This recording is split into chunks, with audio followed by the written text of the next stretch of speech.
This edition of the Impact Podcast is brought to you by Engage. Engage is a digital booking platform revolutionizing the talent booking industry. With thousands of athletes, celebrities, entrepreneurs, and business leaders, Engage is the go-to spot for booking talent for speeches, custom experiences, live streams, and much more. For more information on Engage or to book talent today, visit letsengage.com.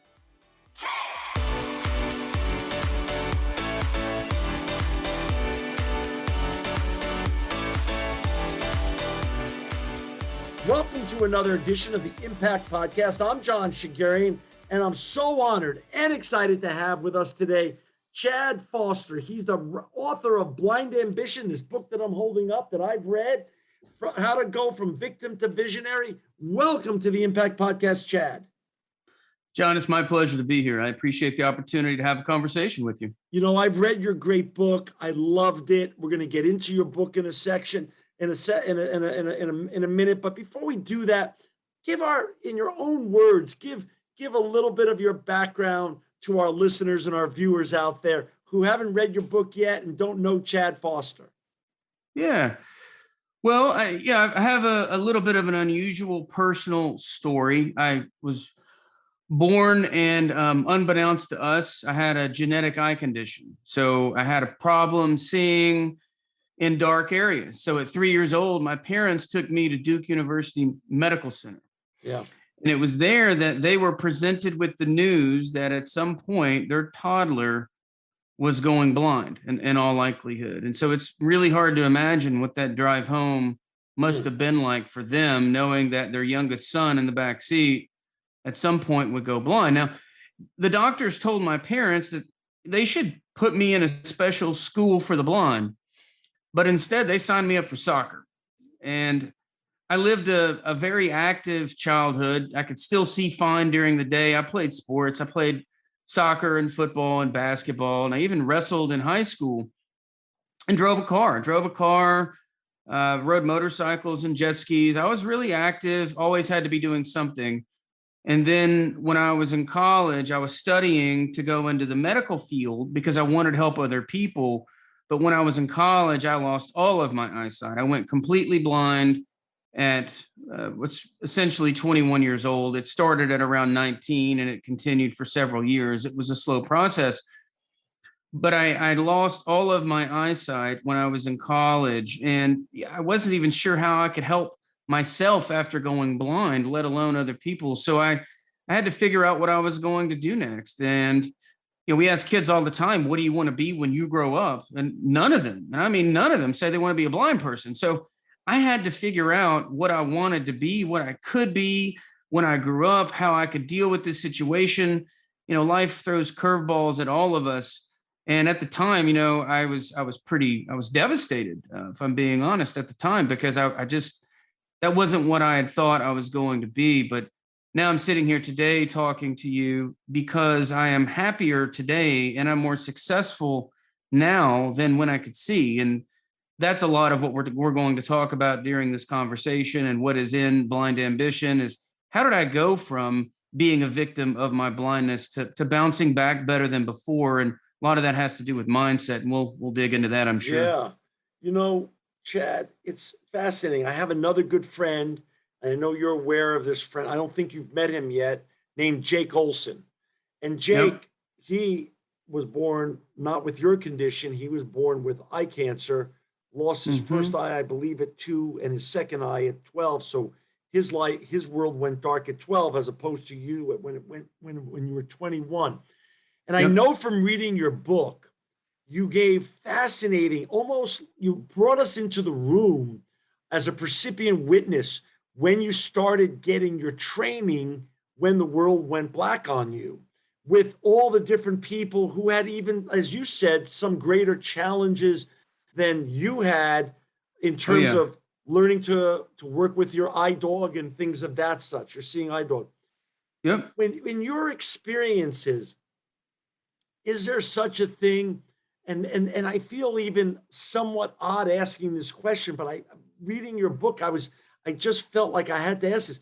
What is there a level of difficulty from all the interesting and wonderful people you've had a chance to meet in your journey, if you're born blind and then have to learn it as your first language, learn how to get around in the world as sort of your first, as the way to inform yourself, as opposed to you who really had a very full tilt life. Your parents allowed you to go full tilt. You were a very full tilt young man. Yep. And you gave so many interesting stories about your childhood and your teenage years and even college. Is there a level of difficulty on a scale of 1 to 10 in terms of adjustment at 21 and beyond, as opposed to birth and growing up that way and not even ever having eyesight? Has that ever been part of anybody's equation or anybody's questioning about that, the level of difficulty? It's an interesting question and one that I've thought about a lot. And I think it's hard to simplify it into that. The calculus, for the equation that you're talking about, Yeah. cuts across a couple of dimensions. Yeah. And so there's the dimension of how much skill do I have to deal with going blind? And you could think of that as tactical skills. So can I use a cane? Okay, I didn't learn how to do that because I could see. Can I read Braille? I didn't learn how to do that because I could see. Can I navigate the world without being able to see? Well, I wasn't used to doing that. I didn't have those skills. Well, balancing that, I did have the ability to visualize the world around me. I did have Right. the ability to develop conceptual skills of visually what the world looks like. I was able to learn how to do math visually. And that's a challenge for a lot of people who are born blind. It's harder to do math because if you think about math, it's a very visual thing. So I was given those gifts. I was given the gifts of being able to develop social skills in an environment that was, was kind of normal, where you could see body language, you could read body language and gestures and things like that. And so all those things, it's like there are trade-offs. And so in counter to that, in contrast to that, there are things that I gained being able to see at a younger age and things that I gave up. But then there's the sort of this earth-shattering realization that dealing with change, the change that you have to deal with, all of a sudden the rug gets pulled out from under you. And what are you going to do when things change, when you have this earth-shattering change in your life? Right now, everybody's dealing with change. There's a lot of change going on with COVID. There's a lot of change going on with technology disruption. Right. Changes everywhere. And I experienced one of the more notable changes one can experience, losing your eyesight in college. That was a big change for me. And thankfully I was able to navigate that and thrive in that. But that is not for everybody, right? That's a pretty significant change to take on. So I would say it depends upon what spectrum you're talking about. Right. Are you talking about my ability to do X or Y or Z as opposed to which one is better? Yeah, I sure wish that I had better cane skills. I sure wish that I could read Braille. I sure wish that I was better with other tasks that you need to be able to do when you can't see. However, would I be willing to trade the 20 years of eyesight that I got for that and all the experiences that came along with it? Right. I'm not sure I would, right? Right. I'm not sure I would, because those make me who I am today. And those experiences that I had being able to see give me the makeup to deal with what I can deal with today. So I'm not sure either one is better or worse Right. or harder or easier, but because there are so many trade-offs between the two. Right. Right. What I love about your book, and again, for our listeners, I'm holding it up here, Chad, Blind Ambition, of how to go from victim to visionary. And for people who want to buy it, you could go to Amazon, Audible, Barnes and Noble, Bookshop, Apple Books, Google Play, and other fine book retailers out there.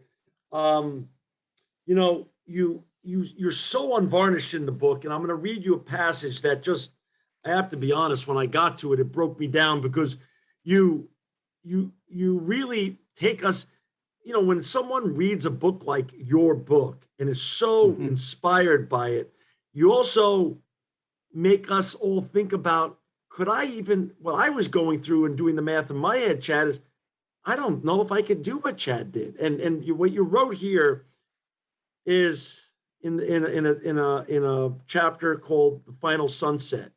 I did know I did know that the prospect of blindness felt completely overwhelming. On one hand, I feared I didn't have what it takes to overcome all the obstacles to living a good life without eyesight.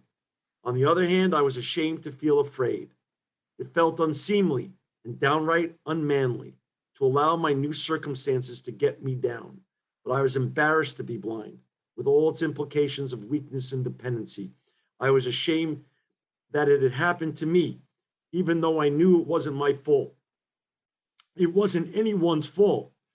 And I read this and I'm like, first of all, bravo to you to share something so unvarnished. But secondarily, I thought, I don't know if I could do what Chad did. And so what I want you to share is what what was your DNA? I know your parents are amazing people. I get that from the book. They've been nothing but unreal and unbelievable parents.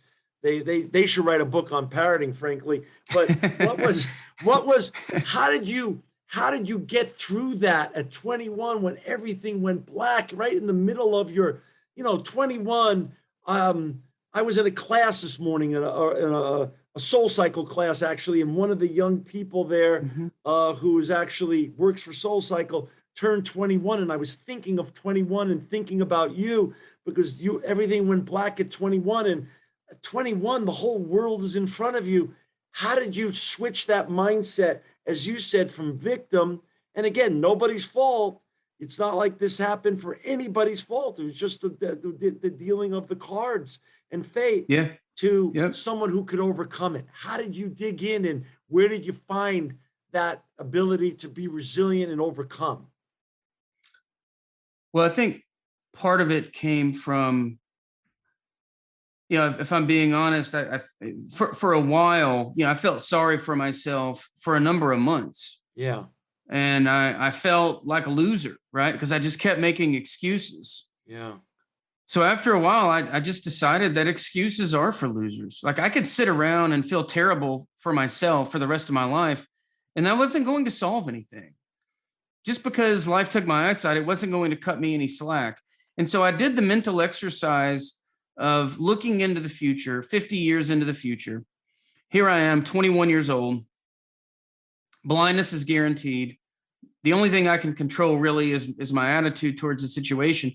So I could sit around and feel sorry for myself, maybe justifiably so, for the rest of my life. And if I live to be, say, 75 years old, that's over 50 years of feeling sorry for myself. yeah, And that was just too much sorry for me. I just couldn't do that, man. That was more overwhelming to me to feel bad for another 50 years. So I knew intellectually that I had to make a change. And then when I went to Leader Dogs for the Blind to get my first guide dog, that's when I really had the emotional awakening within. And you mentioned this a little bit earlier, but yeah, just to underscore that, I was there and some of the people I was with, they had mental impairments and they're yeah, blind, of course, to get a guide dog. Some of them were on dialysis. They had to go to dialysis every week because the diabetes that took their eyesight was destroying their kidneys. And there were these two girls there who were deaf and blind, and they were getting a dog to be independent. Now, for these girls, we had to talk with an interpreter who would sign into their hands. And that was the only way that they could communicate. And despite all of these challenges, these incredibly brave human beings were getting a guide dog so they could travel independently. Now, listen, it's one thing when you meet someone on the street and you hear how rough they have it. But when you live with another person for a month and you see those challenges firsthand, it really sears the true meaning of perspective into your memory. There's no way you can walk away from that with the same mindset. And for me, it was my tipping point because I started to realize, you know what? I've had 23 years of eyesight at the time, 20 something, right. 21, 23. I had all of my hearing, I had all my kidney function, I had all my cognitive faculties. And so I decided at that point, that moment, that was my real inflection point where I knew a lot of people think happiness is some sort of feeling. Well, it's not. It's not a feeling and it's not an emotion. It's a decision that you either choose to make or you don't every single day when you get up. Each of us can find reasons to be unhappy, but really it's about looking at your perspective and what can you be intentional about, and how can you have happiness come from within you and not be based on your circumstances. And that's what it taught me, that it's all about your perspective, which Leader Dogs taught me that your perspective really in life is anchored to your gratitude. And so with my kids today, right? My kids don't have what I have. I'm sure they're carriers because that's a fact, right? They have to be carriers of my eye disease, but they're not symptomatic. Right. But we still, every night we do a gratitude session every single night where we all share things that we're thankful for, because I've found that it's not happiness that brings us gratitude. It's gratitude that brings us happiness. That's so well said. And it was so nice that when you went to, I read that chapter where you talked about being in the dog leader academy, and those two young girls, and even the people on dialysis. And like you said, you started focusing on what you did have instead of what you didn't have. And that's Blew my mind. And that's such a great way to go through life. When you got out of, when you got through the academy and got your dog and got going, what was the next steps? Like, how did you start envisioning your life as the go forward from there? Because we're going to get into it, but you're massively, as entrepreneurs go, as executives go, as the financial world goes, you're a massively successful human being, just from a career standpoint. But what was post losing your eyesight and getting your dog and learning some of the basic skills? What then became your path forward from there? How did you start putting one foot in front of the other to get you to where you are today? Well, I think the key thing that happened, John, is when I came back with my guide dog, all of a sudden I went from, before people thought maybe I was drunk or whatever on campus because I would bump into things. Now, all of a sudden, I was the guy who had this really amazing German Shepherd guide dog.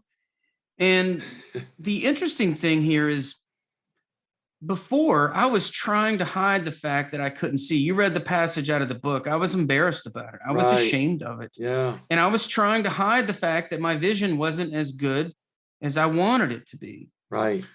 Well, then I came back with a 100-pound German Shepherd guide dog. And let me tell you, you can't hide that, right? That's pretty obvious. You're walking around with a big German Shepherd. There's nowhere to put that German Shepherd. So what it forced me to be unapologetically authentic. I was me, and I got comfortable with me. And that was a real gift for me, because no longer was I pretending to be someone I was not. No longer was I pretending that my eyesight was better than it really was. I could own my situation and be unapologetic for it. And that was one of the key points for me early on, is just learning to be unashamed, because, again, I was very ashamed before, and now all of a sudden I'm wearing it on my sleeve, or it's guiding me around by my hand, right? It's this big German Shepherd guide dog.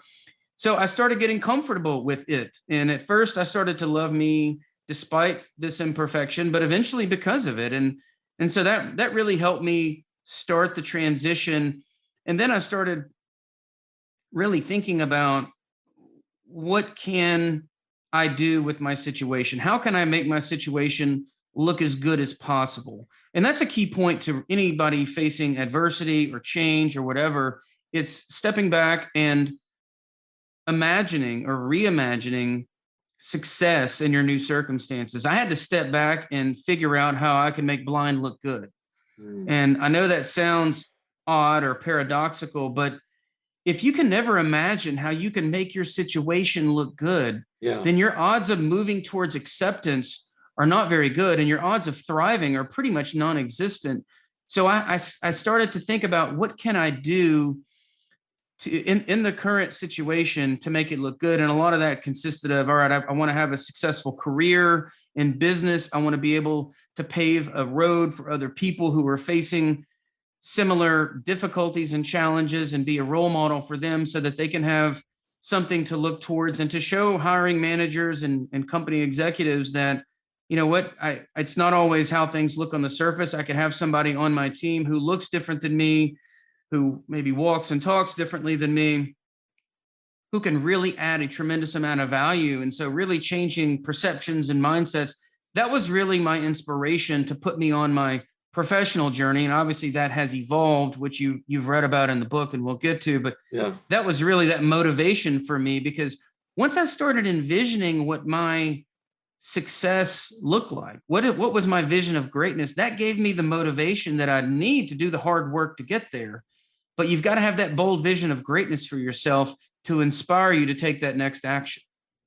Well, besides breaking me down, like I said, with some of the passages, the very unvarnished passages that you wrote about in your book that I read. Those were not easy, by the way. Those are not easy. No, I can imagine. But you also put some very, very funny stories. So you were talking about when you went back to campus with your dog, and you went and started going back with your guy friends to bars.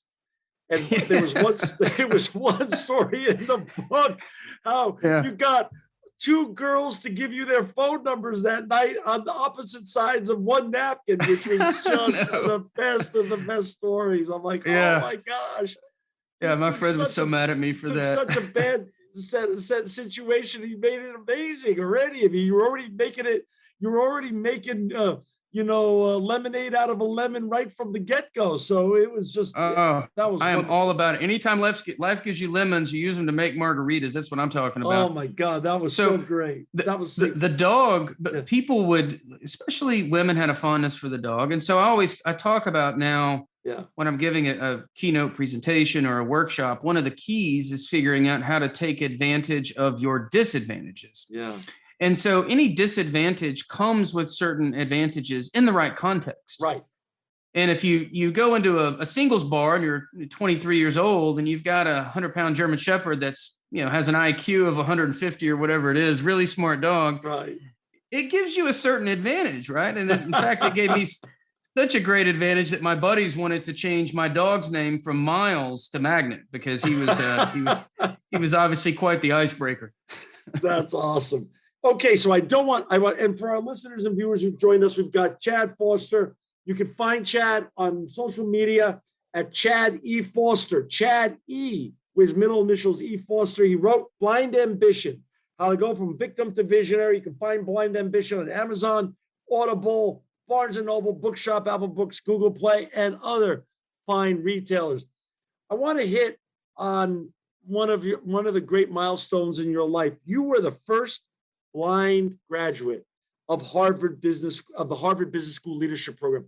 What made you want to go to Harvard and become really, as you said, taking a lemon and making it a positive in the right context, make you become the first blind graduate from Harvard's leadership school?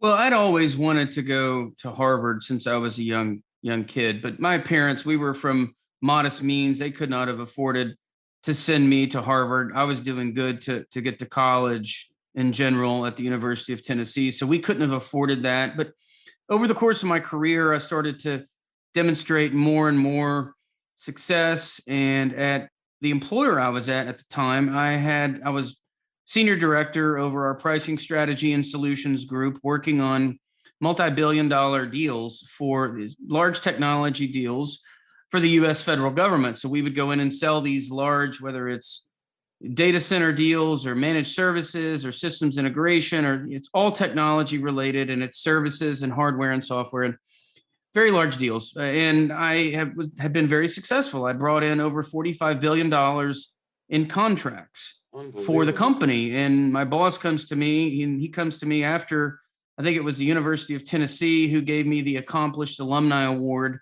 back in 2014. And he's like, Chad, you've done so much for us. You've got a great story. What can we do to help you? And for some crazy reason, I said, you know what, send me to Harvard. And for some crazier reason, they said, okay. So wow, they decided that they would support me, got the sign off from the CEO I ended up going to Harvard, and it's a program there where you do part on-site work and part off-site work, which is good for me because my job, I was working full time, had a family, had to juggle lots of different responsibilities, but it was obviously a very worthwhile experience just to be able to go there because again, I'd always wanted to go there, but never really had the means or the opportunity. And now here I was. And I think the interesting thing from that is, after I got approval from the company, then it's all right, I need to get into Harvard. And you sort of hold your breath like, wait a minute, I really took a chance here. What if I don't get in? I've put myself out there.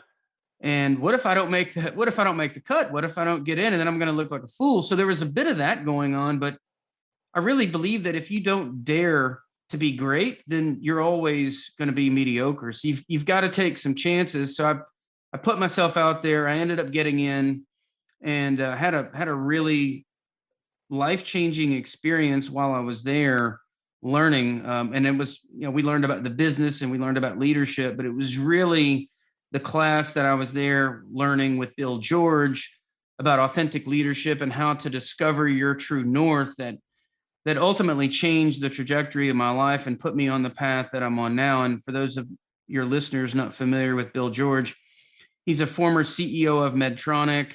He's the best-selling author of Discover Your True North. He is a senior fellow at Harvard. So just a tremendous leader, great human being. And it was one of those moments, sitting in his class that it helped me discover my true north. So it was a really great experience. And you were working, and you still are working at Red Hat. Am I correct on where you've closed most of these big, huge deals? No, those were actually before Red Hat. Okay. Yeah. So those were when I was doing government IT. So it was a combination of SRA and CSRA, which is and now it's GDIT, which is, I think, the largest systems integration IT services provider to the U.S. federal government. And you're with Red Hat now, though, right? I am with Red Hat. Yeah. Shortly after Harvard, I joined Red Hat as a senior director of worldwide deal management. And then after that, I took on a role as VP of corporate and products and technology, marketing and offshore finance. I had a 200-person team. True. As we navigated the IBM acquisition. We were bought by IBM for $34 billion and the largest software acquisition ever about a year and a half ago. Got it. So this has been maybe 2 years ago now. Wow, okay. Time goes fast during this COVID period, right? Yeah, it does. It's a little bit, we're all a little bit in a time warp. Why did you exactly write the book? What was the aha moment post Harvard to say, I need to get it down in writing. I need to get my message out there? Well, it was at Harvard where the moment happened. And it was there where, again, I'd been studying with Bill George and we're trying to figure out our true north. And, what Bill talks about is how when you can mine your life and find things in your life that connect with you at an emotional level and somehow link that to your talents and your purpose and your profession, then all of a sudden you can find your true north. And it's really where all these different areas intersect. It's passion, it's purpose, it's profession, it's talent. And I'll give you another example from my class. One of my classmates, he had his mom had cancer when he was younger, and they were trying to find her the assistance she needed, and they couldn't find it. His mom ended up passing from cancer. And so his passion was to create Trusted Doctor. And Trusted Doctor is an organization that connects cancer patients to the world's leading experts with oncology. And so it's really figuring out how to take these moments that affected you during your life in a significant way and linking that to what you do on a day-to-day basis. Well, a lot of our classmates were kind of trying to figure out what theirs were, and mine just reached up and smacked me in the face. It was so obvious for me that I hadn't really done much with mine because I'd always had people tell me from time to time, hey, Chad, you're really inspiring. And yeah, I never really took that seriously, John, because I was just trying to get to my next goal in life. So I never really saw myself as inspiring or doing anything all that unusual. And then at HBS, my classmates elected me to be the graduating speaker. And for the Wow. first time there, I saw kind of what my short little 12-minute talk could do. So I Wow. gave a short little talk, and it affected people in a way that I never anticipated. It affected me in a way I never anticipated. So one of my classmates came up to me and he tells me how something I'd said that evening had given him hope. Mm, Now, this particular classmate was a father who had lost his daughter mm, the year before to cancer. And something I said gave him hope. Now, I'm not a real naturally soft and fuzzy person, but when mm. you have a parent crying in your arms because something you said helped them deal with the loss of their child, it changes you. And Oh, it changed me. Like it completely it inspired me to move beyond myself. And moments like that demonstrated to me firsthand how helping people like that can make going blind worth it, which mm, is a really bizarre thing to say and think. mm. But now I realize that I've been given a gift, a beautiful gift disguised in some really ugly wrapping paper.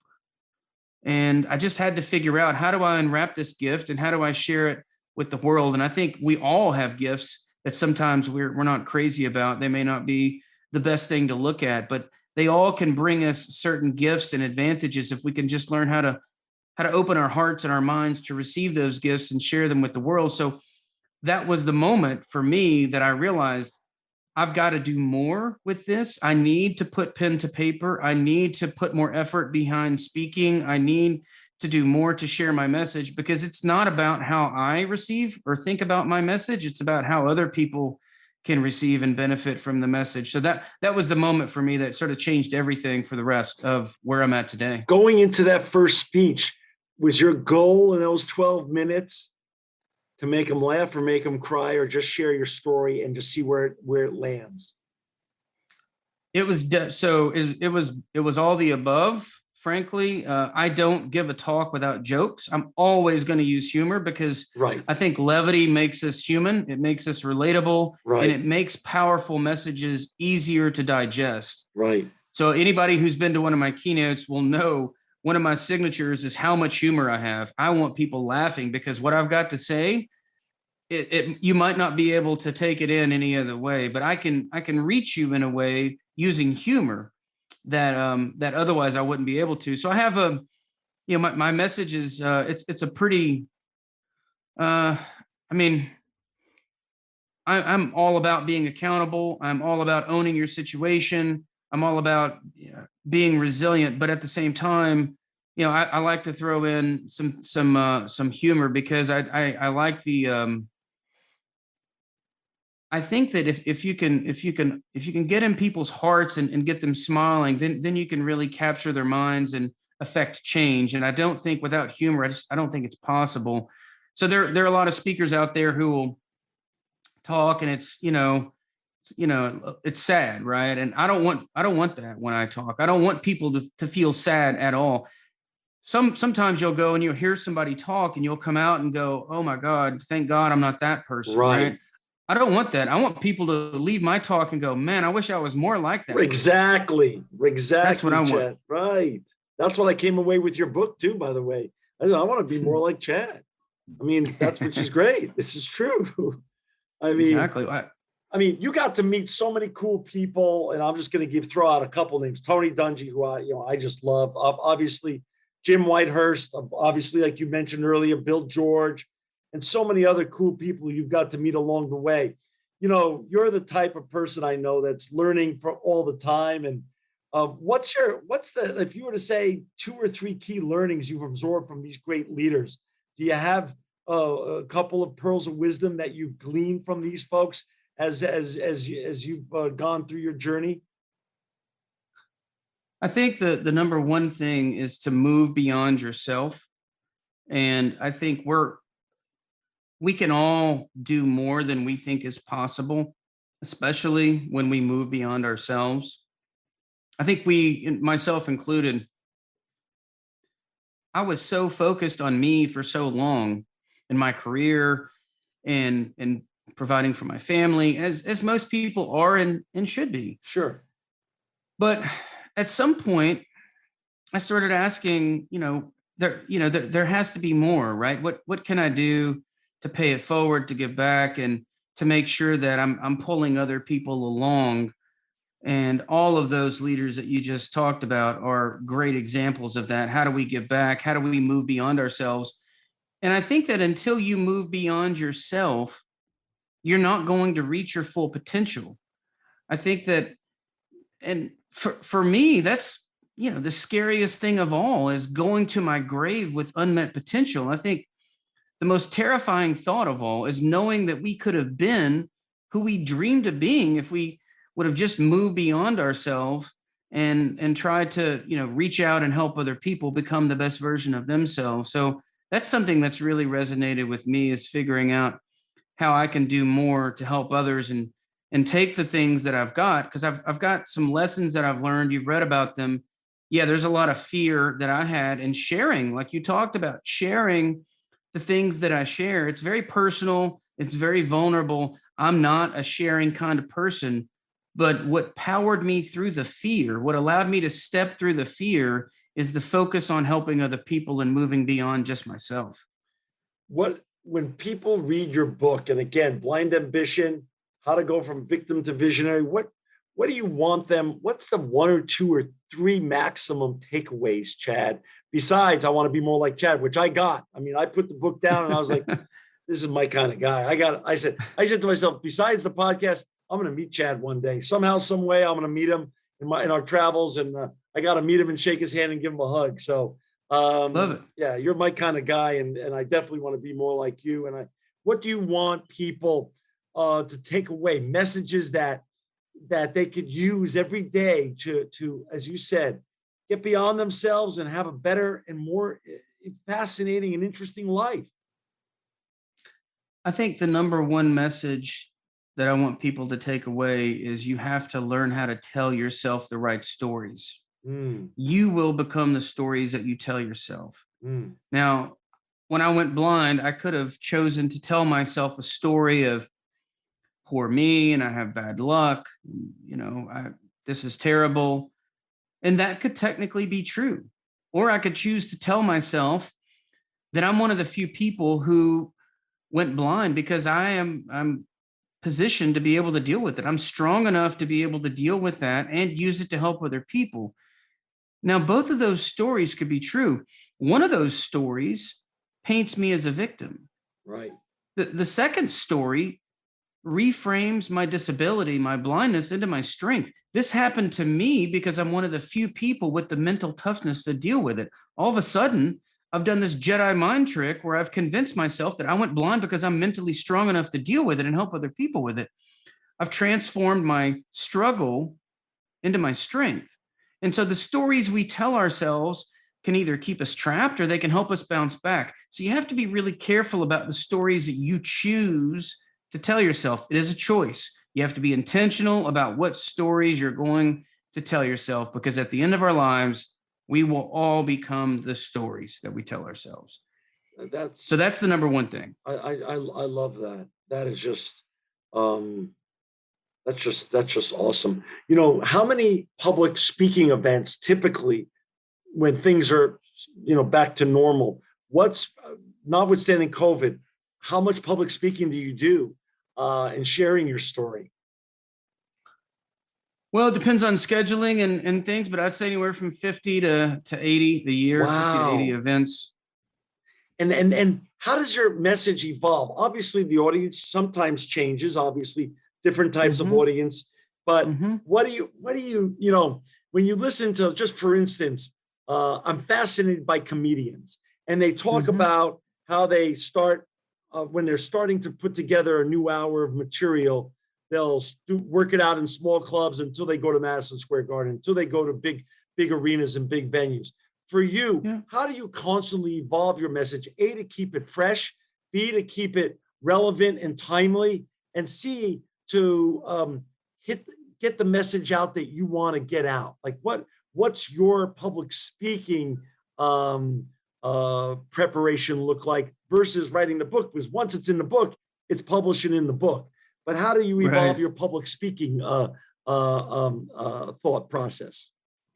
But it's a good question. I think, yeah, the core themes I think stay the same, Right. but when I'm doing a podcast, for example, I'm doing an interview, I'm writing an article, I start to learn what stories may connect with people more deeply and may illustrate a certain point more so than others. So you're always looking for those things that, you know, it's like you've got your greatest hits. You've got your greatest hits, Right. and you go watch a comedy show, or maybe it's a band. If it's pick your favorite band, and they've got their greatest hits that they always Right. like to do. Well, they're going to do a lot of those anyway, and I'll still do a lot of the greatest hits, but I will bring in new content that I come up with based upon whether it's conversation with that I'm having with you right now, or usually it's let me see how people react to certain things over a series of smaller events. And for me, it's not, comedy clubs, but it's podcasts, it's conversations, it's Right. smaller environments where I can test that. And if I see that it fits and it works and it's repeatable and it seems to really resonate with people regardless, then it's something I'll look into bringing into the talk. But that being said, I've got a 60-minute signature talk. I've got a couple of other programs that I do depending on what messages people want to have. So I have a lot of content right now, and I don't use it all every time. It depends on what the goals of the event are, what the themes are, what the audience challenges are, what are things that they really want me to focus on. And yeah, I often talk about it like baking a cake, right? I've got lots of ingredients in my pantry, but what would you like the cake to look like, right? What kind of, do you want a chocolate cake? Do you want a strawberry cake? Right. What sort of toppings do you want? So I can foot stomp any number of points based upon the stories that I've got in my pantry. It's just what are the key takeaways that you want to leave the audience with, which oftentimes depends on the context for what they're going through, what challenges they're facing. You're a husband, you're a father. How old are your children, Chad? 12 and 5. 12 and 5. And you're a husband. Plus, also, you're ultra massively successful in business. Um, but I also read in your, about you that you're an avid downhill skier. How, I can understand how Yeah. you're a great husband and a great father, but like, how do you navigate being a downhill skier? I'm fascinated by that. Aggressively, very aggressively. So it actually gives me a bit of an advantage because I think a lot of people get intimidated by what their eyes are telling them Right. because it is so scary, I guess, when you look downhill, but that just doesn't faze me. I don't really see what the big deal's all about. Right. So that helps me in a lot of ways because I think so many people are just staring wide eyed at the treacherous terrain where I'm not focused on that. I'm just focused on taking that next turn. And I think that happens to people a lot in their daily lives. You want this grand vision of greatness in your life. You want to ski down the big mountain in your life, whether it's your career or your relationships, your school, whatever. You want a grand vision of greatness. But when it's time to make the next turn, when you're on the mountain and you've got to take that next action, sometimes looking at that big vision of greatness can scare you from taking the next action. It can prevent you from taking that next turn. So I think a lot of us, if we could just bring ourselves down to focusing on execution, how do I execute this next turn? Yes, I want a bold vision to inspire me to take action. But when it's time to execute, I just got to stay focused on the next turn. So I think in that regard, if, whether it's on the mountain or whatever, it gives me a little bit of an advantage. And I think people can hopefully take something away from that, where you want to dream big and you want to have visions of greatness, but when it's actually time to get out there and make it happen, looking at that can do you a little disservice. But tactically speaking, which I think was more the spirit of your question, tactically speaking, how do I do that? A friend of mine, I learned how to do this with Challenge Aspen and Aspen, Colorado years ago, and now I go skiing every year. So I started skiing after I went blind. And someone skis behind me, whether it's a ski guide or my buddy, whatever, and we both wear helmets with earpieces, so we're mic'd up, and we have good helmets. If there's one thing you need and you're a blind skier, you better have a good helmet. So, so I definitely have my share of wrecks because I'm not on the bunny slopes. I ski blacks all the time. Did a double black a couple of years ago for the first time. Wow. So we're taking on some pretty treacherous terrain. But I think skiing is great because it's a great metaphor for life because it's where growth takes place. You've got to be riding your edge. I don't know if you've skied, John, but when you're riding that edge and you think you have control, but you're flirting with not having control, that's where growth happens. Yeah. Those are the moments when growth takes place, when you're pushing yourself outside of your comfort zone. Because if you're never getting outside of your comfort zone, then you're never growing. And that's the beautiful thing about skiing is there's always an opportunity to get outside of your comfort zone. That's awesome. Chad, what's fascinating to me is you've written this book. You do so many keynotes a year. You have, you're the first blind graduate from Harvard Business School. You're massively successful in business. What gets you out of bed in the morning now? What's next? I mean, when you look at Warren Buffett just turning 92 and Branson Gates, Ariana Huffington, all these wonderfully Rupert Murdoch, these fabulous, wonderful, folks are working into their 70s, 80s, and 90s now. It's not like when we grew up or I grew up and people retired at 62 and that was it. They were put out to pasture. You have decades and decades in front of you. How do you break down the future and what you want to accomplish? How do you see forward from here? For me, it really is all about how I can help the maximum number of people with the lessons that I've learned. Not everybody goes blind, John, but everybody's facing something, and that something is significant to everybody. Right. So for me now, the biggest thing, the thing that really gets me out of bed and keeps me up at night is, am I connecting with as many people in the way that I need to connect as effectively? Can I be as effective of a communicator as I can be? Can I broaden my reach so that I can help the maximum number of people? What am I missing? Who am I missing? What else should I be doing? Because it really is about, I'm convinced that what we do while we're here, the time that we're given, yeah, we need to take care of ourselves, but you know what? We can accomplish a lot more when we focus on other people. And so that really is going to be my focal point moving forward, and has been for a while, is how can I help the maximum number of people? And that gets down to, having visibility, having reach, but being a more effective communicator, whether it's through books or online classes or keynote presentations, just really making sure that I do everything within my sphere of influence to connect and help as many people as possible. Well, on that, I wanted to share with our listeners again, to learn more about Chad. You could go to any of his social media pages, Chad E. Foster. And then also you can find him at Chad E. Foster, FOSTER.com. Blind Ambition is his book here, How to Go from Victim to Visionary. It's a great book. I've read it. I loved it. I know I laughed out loud. I also cried. Chad, you are just a unique and wonderful human being. You're making an impact on so many lives. You made an impact on my life. I want to just tell you this. You're always invited back on this show to promote anything you're up to, anything you're doing. You'll be a welcome guest. I want to continue to share your journey. I wish you continued success. I thank you for all you're doing. I thank you for your time today. I just want to say God bless you, and thanks for making an impact on me personally. It's been my pleasure. Thank you so much, John. I appreciate you saying that. This edition of the Impact Podcast is brought to you by ERI. ERI has a mission to protect people, the planet, and your privacy, and is the largest fully integrated IT and electronics asset disposition provider and cybersecurity-focused hardware destruction company in the United States, and maybe even the world. For more information on how ERI can help your business properly dispose of outdated electronic hardware devices, please visit eridirect.com.